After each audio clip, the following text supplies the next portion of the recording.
Your place on God's dream team, the making of champions.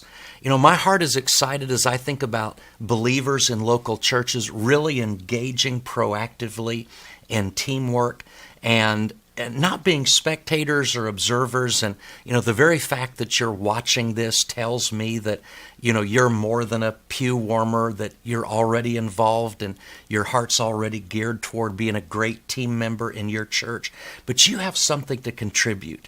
One of the lessons we learned from the Trinity is that every member has a part to play. The last time that we were together, we saw where Jesus prayed that our teamwork would be like the teamwork of the Trinity. And every member of the Trinity has a part to play. And every member of the body of Christ has a part to play also. I want us to look at a great verse in Hebrews chapter 12, verse 1. And I'm going to read this from the New Living Translation. It says, "Therefore, since we are surrounded by such a huge crowd of witnesses," and that's talking about all the saints who have gone before us, since we're surrounded by such a huge crowd of witnesses to the life of faith, let us strip off every weight that slows us down, especially the sin that so easily trips us up, and let us run with endurance the race that God has set before us. We do this by keeping our eyes on Jesus, the champion, who initiates and perfects our faith. I love this translation in particular because it brings out a nuance in the Greek that Jesus is in fact a champion. He's not just the author and finisher of our faith, but the reason he is the author and the reason he is the finisher of our faith is because he is a great champion. Other commentaries and translations render this that Jesus is the leader, he is the prince captain, he is the author, the pioneer, the trailblazer, the chief leader, the initiator, the originator, the founder, and the source. I'm telling you, Jesus is awesomely and powerfully involved in what he has born into our lives and what he's endeavoring to produce in our lives and what he's endeavoring to bring to completion in our lives. And as we follow Jesus, the champion, the one who initiates and perfects our faith, he is going to do an amazing work in our midst.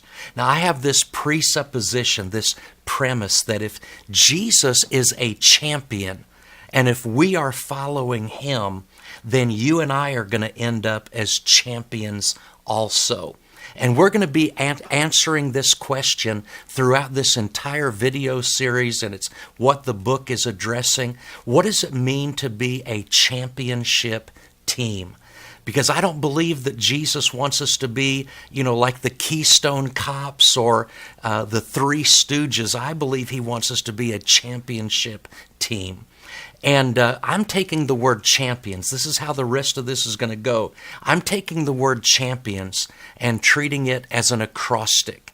And we're taking the letter C, and we're going to talk about a championship trait that begins with the letter C. Then we're going to take the letter H in champions, and we're going to go all the way through the word champions, and each of those individual letters is going to stand for another powerful principle, and we're going to teach our way through that way. So if we're going to be champions, the first thing, choosing something from the letter C was a little bit challenging because there's so many great words that start with the letter C that could speak of the traits of a championship team: commitment, competence, character, chemistry. All of those would work. But I ended up choosing the word composure because I believe that every championship team is a team that really is able to keep their cool under pressure and to stay focused under pressure, to not get rattled, to not get riled, to not get distracted. I think a championship team is a team that knows how to keep their composure. Rudolph Giuliani, the former mayor of New York, said this. He said, "My father used to say to me, whenever you get into a jam, whenever you get into a crisis or an emergency, become the calmest person in the room, and you'll be able to figure your way out of it. There is just a lot to be said for a person who really, the fruit of the Spirit, self-control, somebody who is able to maintain composure. When Branch Rickey, the Major League team owner and manager, was looking to bring the first African-American player into the major leagues, he knew that he would need to have both an athlete who was excellent on the ball field, but also somebody who had great mental toughness and mental discipline. And this ended up being Jackie Robinson. And he told Jackie Robinson, he said that he was looking for a ball player with enough guts not to fight back. Because he understood that, in any scenario in athletics, that there are going to be things that harass and distract. And if another team can get under your skin, so to speak, and get inside your head, get you rattled and agitated, you will lose your focus and you simply won't play well. And it's very much that way in serving God. The enemy will try to bring all kinds of frustrations, all kinds of pressures, all kinds of distractions, personality issues, and things of that nature to get you to lose your cool and lose your focus. And this has been proven time and again on the athletic field. A few years ago in one of the World Cup competitions, the Italians and the French were playing, and they were in the finals of the World Cup. It was 0-0 in overtime. And the French had a superstar player who had a reputation for kind of being a hothead. And one of the Italian players exploited that, made a very derogatory statement to him about his sister. And the French superstar lost his cool. He headbutted the Italian player. That brought a red card, got him kicked out of the game. And with that kind of penalty, they were not able to replace him. And in overtime, the Italians beat the French. Just losing your cool under pressure is just not cool. Walt Frazier, a great basketball player for the New York Knicks one time, was punched from behind by another player. And for some ridiculous reason, they called a foul on Walt Frazier after he had been punched by another player. And he did not react. He remained very calm. And he simply called for the ball next time down the court. And he put in 8 straight buckets, 8 straight baskets. Being able to keep your cool under pressure is one of the most important things to being a champion. When we look at the history of the people that God has used, people throughout the Bible, we find that sometimes people didn't maintain their composure very well. Moses lost his composure. And when God said, "Speak to the rock," Moses, out of frustration, struck the rock. He lost his cool.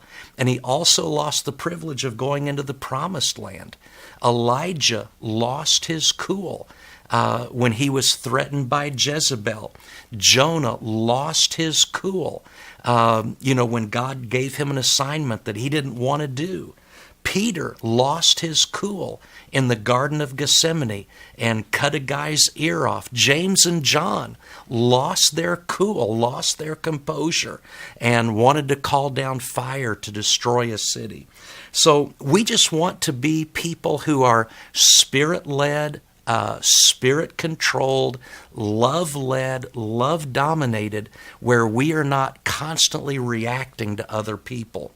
A couple good statements to remember. Don't let the carnality in somebody else bring out the carnality in you. Don't let the immaturity in somebody else bring out immaturity in you. Don't let the sin in someone else bring out sin in your life. You keep your cool no matter what anybody else does. I believe that church and working together as believers should be a drama-free zone.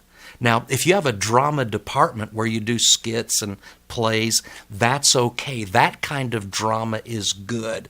What I'm talking about is the drama that happens when people just, their flesh is out of control and they're overreacting to everything making mountains out of molehills, immaturity, complaining, pettiness, whining, tantrums, all those kinds of lack of composure, high maintenance individuals, lack of self-control, people flying off the handle. We need to have a drama-free zone to work in for God. And so we need to be people who are composed. The reason we need composure is because we need focus. We need to focus on what it is that God has called us to do and respond to God's assignment from our spirit, not be reacting to other people's problems and issues from our own flesh. In 1 Timothy chapter 3, the Apostle Paul gave us a pretty great list of what we call qualifications for bishops. And we're just going to go at that from the standpoint of spiritual leaders. You can get into detail about what the word bishop means and all that, but I'm just going to present this as criteria for those in spiritual leadership. And several of the ones that he lists really have to do with the idea of composure. For example, let me give you a few of those. He lists blameless, and this refers to a virtuous person, a person of good character. And there's nothing in the man's life that would be grounds for accusations against him. Now, listen, if a person has no composure, no self-control, and if they're always flying off the handle and losing their cool and losing their temper and things like that, they're not going to be known as blameless. What about the word temperate? Paul uses that word as a qualification for spiritual leaders. That comes from a Greek word meaning sober or calm in judgment. Somebody who's well-balanced and self-controlled, not given to impulsivity or excesses. The word sober-minded is another word that Paul uses, and it again has to do with a person who has composure in their life. Sober-minded means a person who's in control of himself, not given to anger or personal ambition or passions. A person who is serious, steady, and stable. And also related to composure is the phrase that Paul uses of good behavior, a well-ordered life. Not violent is another word that Paul uses. Somebody who's not quick-tempered, hot-headed, controlled by emotions, inclined to act angrily. And then Paul uses the phrase gentle, a person who is kind and fair and just and considerate of others. Not quarrelsome, a person who's not a bully, doesn't go around with a chip on his shoulder, looking to pick a fight. And then finally, of the ones I'm choosing here, Paul says that a person who's going to be a good spiritual leader has a good testimony, literally a good witness among those who are outside. So we pretty much see that most of the qualifications that Paul gives, many of them, for a person to stand in good spiritual leadership is that it's going to be a person who has composure in their life. They keep their cool under pressure. Now stop and think, who is the one person in all of human history who has demonstrated composure more than any other? It's undoubtedly the Lord Jesus Christ. Hanging on the cross, he said, "Father, forgive them. They know not what they do." That, my friend, is composure. Even the entire path leading to the cross, where he had opportunity to, argue or debate or prove himself right. The Bible says, when he was accused, he didn't even answer a word. Now, let's understand this, that composure is not the same as passivity. Sometimes people are passive and that is associated with a weakness.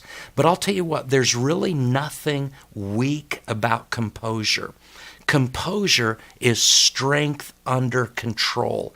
A person who has composure is a person who is so consumed with a compelling purpose in their life that they refuse to be distracted or deterred or pulled to one side or the other by any pressure or any problem.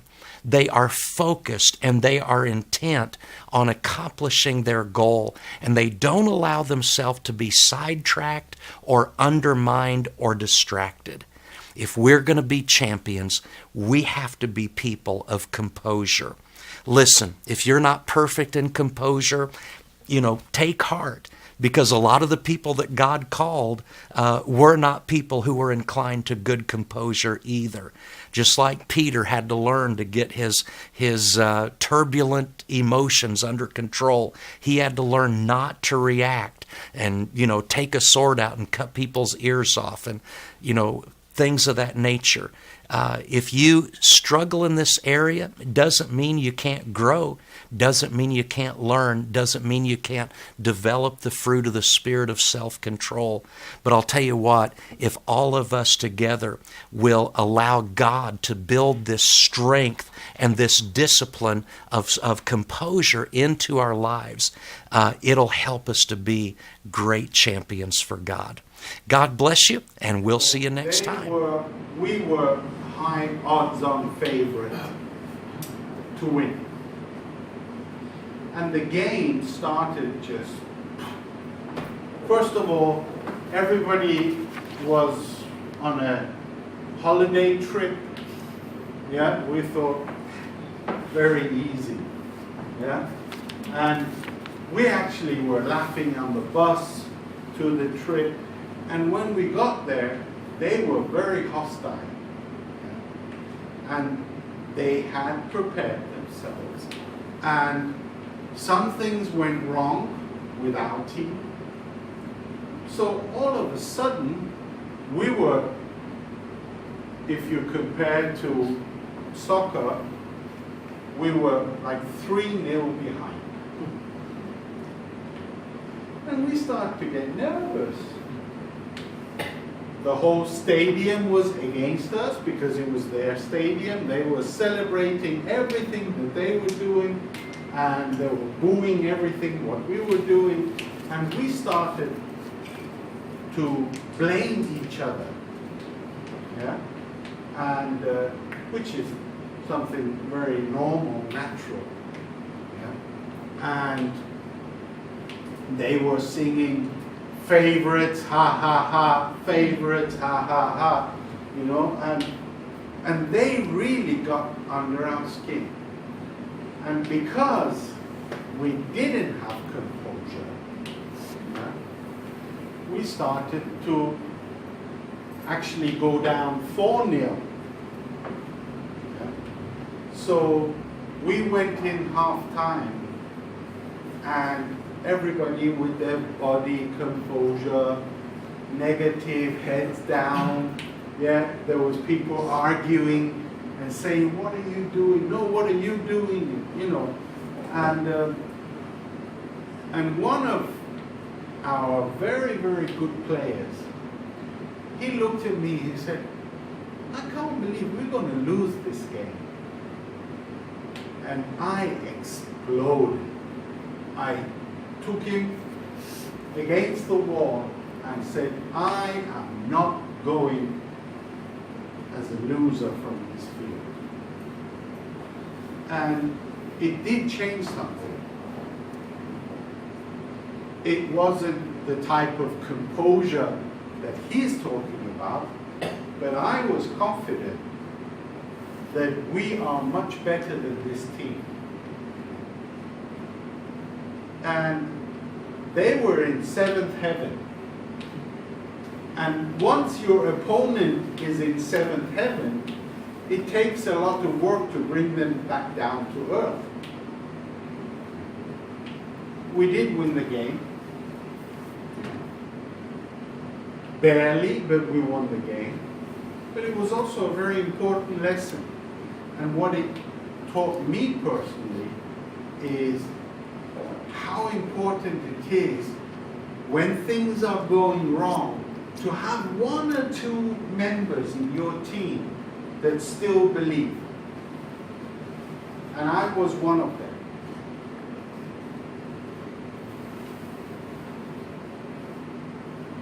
I remember 12 years later, one of my friends was celebrating his 40th birthday, and we were together celebrating with him, where one of the players, actually the player that I grabbed and held in the changing room against the wall, he said, "You remember you did that?" I said, "Yes, as it was yesterday." You know, and he said, "That was really good." Because it woke him up and other people. But the kind of composure that Tony Cook is, if you look at champions, when they are down, they don't really worry too much. Because they trust their own abilities. And they know that on paper, they are better. They may lose the odd one or two games, but they usually come out as winners. So how do we project that in ministry? If we're having a bad day, if something's going terribly wrong, yeah, or the enemy is attacking us, which they love to do when you do good work, right? Then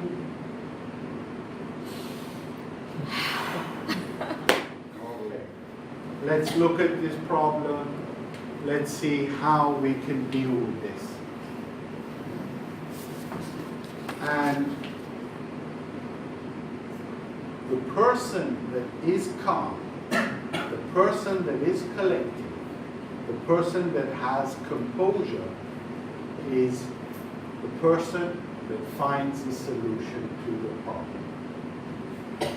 Being nervous, worrying, going through all different kinds of scenarios, how things can go, does not help.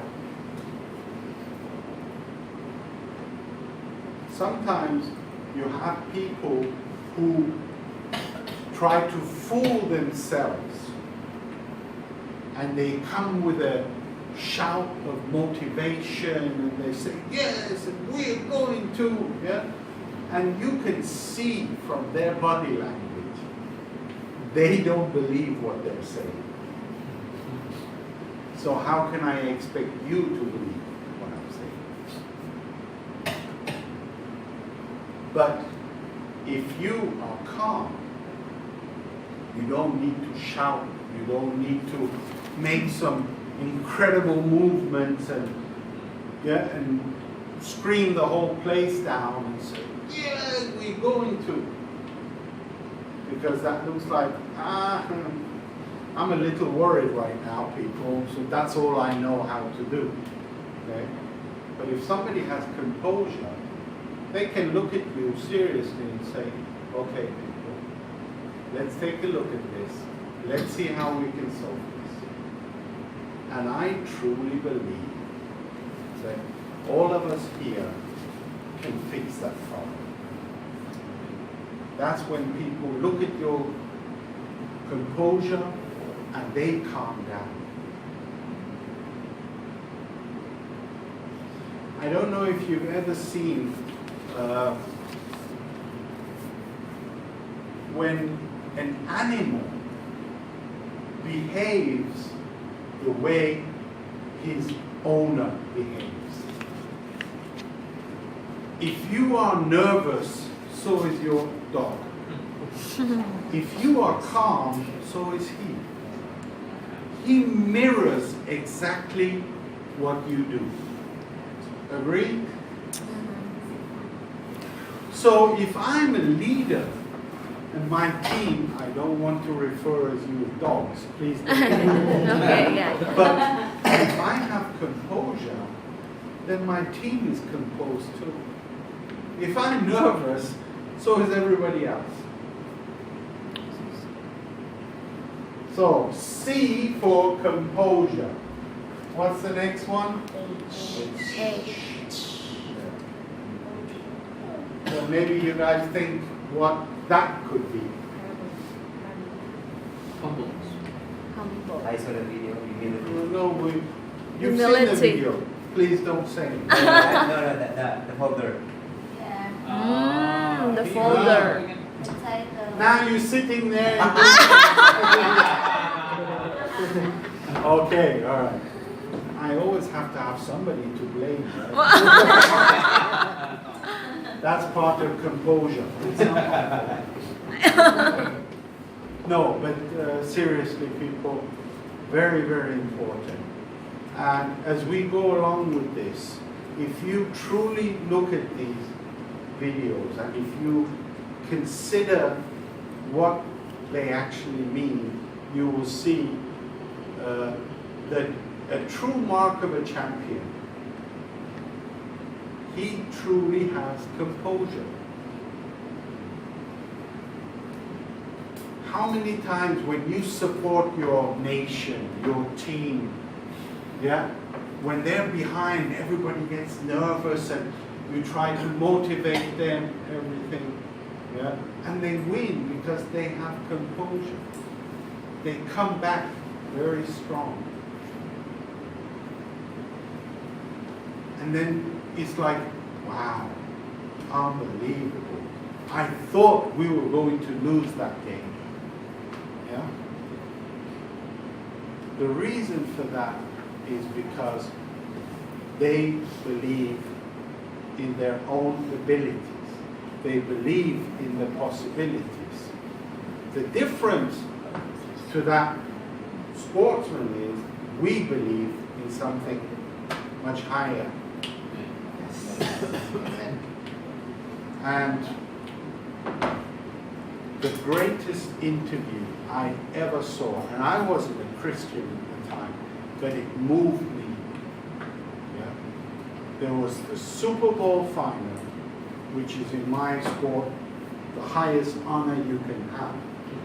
And it was Baltimore Ravens playing against San Francisco 49ers. And San Francisco were favorites to win. But the Baltimore Ravens had a player, he's very well known as a Christian, Ray Lewis, that he was a captain.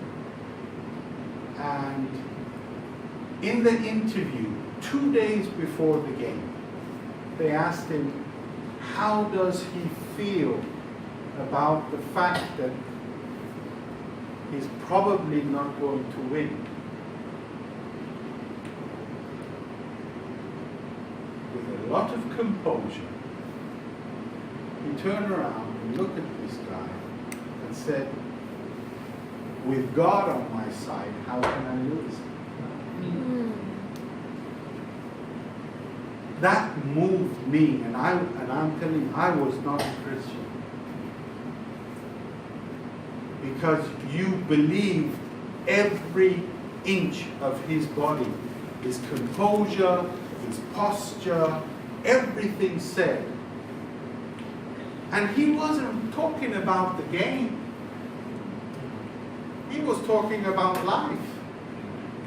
How can I be a loser when God is on my side?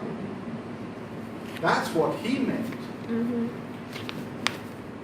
It took me a long time to figure that one out. But I was so impressed by this answer. Yeah? Because he took just a few seconds, looked straight into the camera, into the guy, and said, with God on my side, how can I lose? And guess what? They won. They actually won. I didn't think that they could win. And I'm a so-called expert. But it was an incredible game. It was very, very interesting. But that's how you can move mountains when you have a captain that 20 million people are watching. He turns around and says, "With God on my side, I don't lose."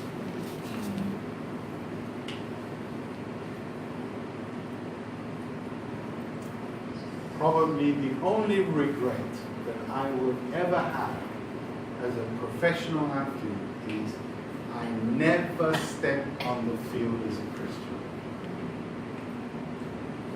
That would be, for me personally, if I had a choice to change something, I would want to have that wish to step.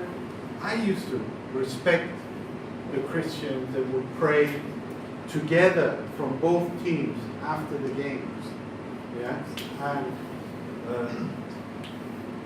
that impressed me, that really did.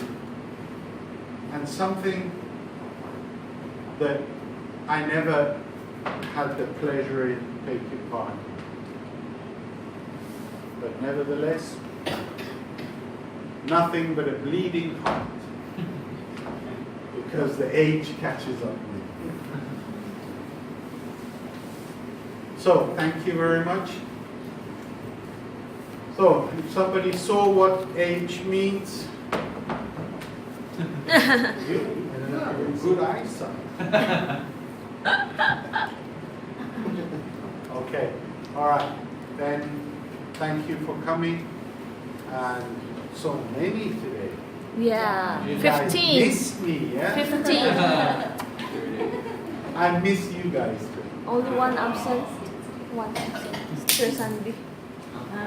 Busy po ata siya. Any questions? That doesn't mean that next Wednesday only 3 people show up. Yeah. No. Just being polite one week and then after that. Okay. Any questions? Any comments?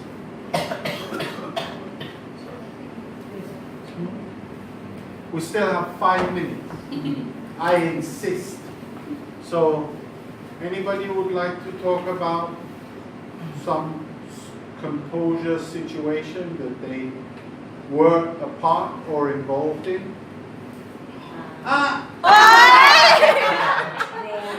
Nakita pa ulit. Extend kasi. Can we change him for next week? Extend. You're giving us the letter P.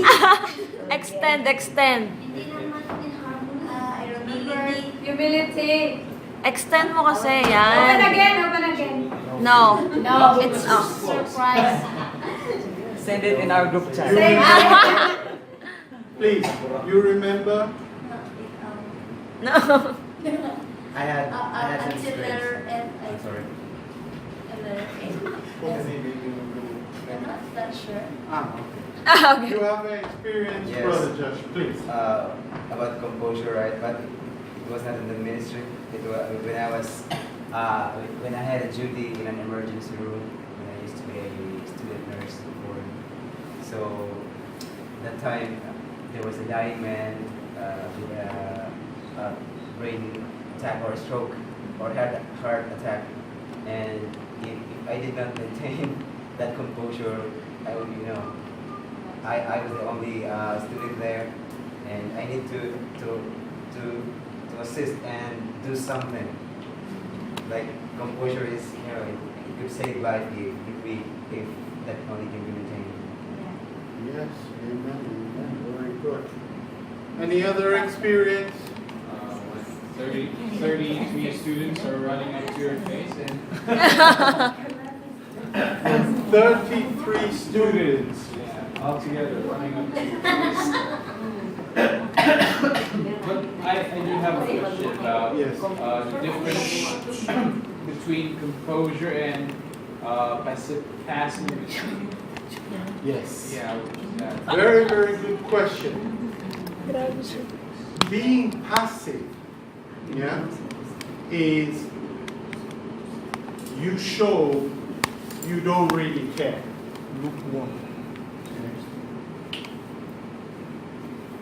It's not something that is in your core value.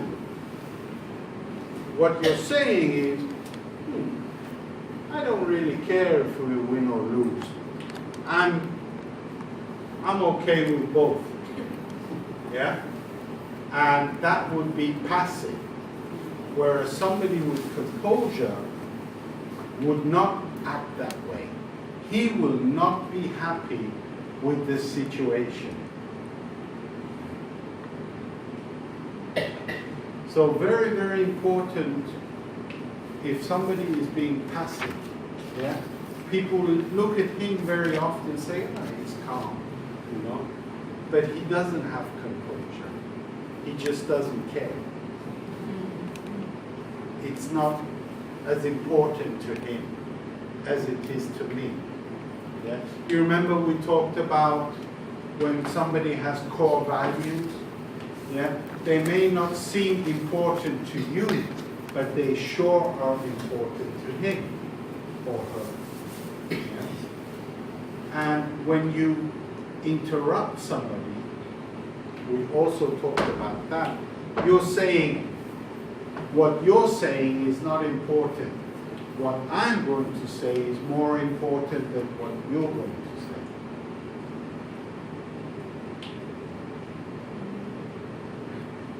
And if it's a core value, this person may show body language, anger, or disappointment. This person with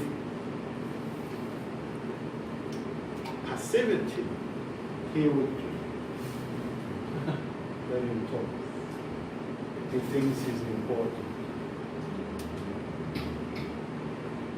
But the way you react are totally different. And very often we mistake somebody who's passive to somebody that has composure. They just don't care enough to show some kind of reaction. Anything else?